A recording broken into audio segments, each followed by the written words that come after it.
Le fils de Nasreddin avait 13 ans. Il ne se croyait pas beau. Il était même tellement complexé qu'il refusait de sortir de la maison. Son père lui répétait toujours qu'il ne fallait pas toujours écouter ce qu'ils disent les gens, parce qu'ils critiquent souvent à tort et à travers. Mais le fils ne voulait rien entendre. Demain, tu viendras avec moi au marché. Fort tôt le matin, ils quittèrent la maison. Nasreddin Hodja s'installa sur le dos de l'âne et son fils marcha à côté de lui.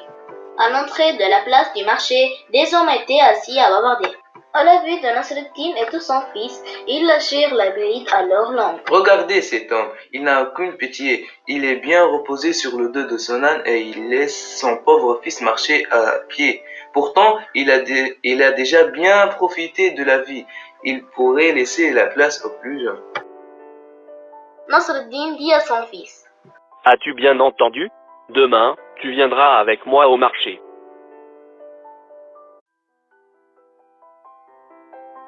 Le deuxième jour, Nasreddin et son fils firent le contraire de ce qu'il avait fait la veille. Le fils monta sur le dos de l'âne et Nasreddin marcha à côté de lui.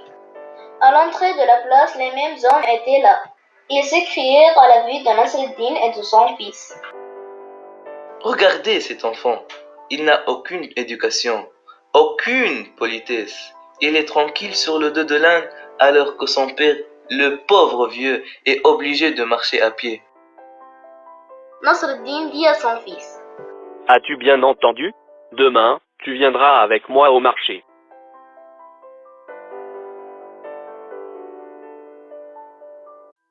Le troisième jour, Nasreddin Hodja et son fils sortirent de la maison à pied en tirant l'âne derrière eux. Et c'est ainsi qu'ils arrivèrent sur la place. Les hommes se moquèrent d'eux. Regardez ces deux imbéciles. Ils ont un âne et ils n'en profitent même pas.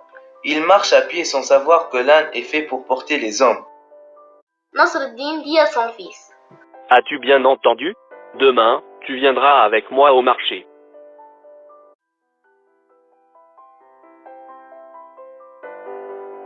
Le quatrième jour, lorsque Nasreddin et son fils quittèrent la maison, ils étaient tous les deux juchés sur le dos de l'âne.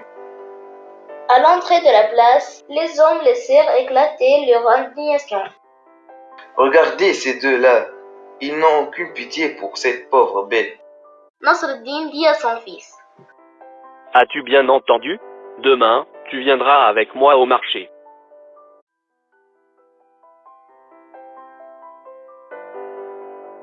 Le cinquième jour, Nasreddin et son fils arrivèrent au marché en portant l'âne sur leur épaule. Les hommes éclatèrent de rire. Regardez ces deux fous. Il faut les enfermer. Ce sont eux qui portent l'âne au lieu de monter sur son dos. Nasreddin dit à son fils: As-tu bien entendu? Quoi que tu fasses dans ta vie, les gens trouveront forcément à redire et à critiquer. Il y aura en permanence des gens pour trouver des défauts chez toi. Essaye de t'améliorer et sois attentif à ce que les autres racontent. Mais sache qu'il ne faut pas toujours écouter ce que disent les gens.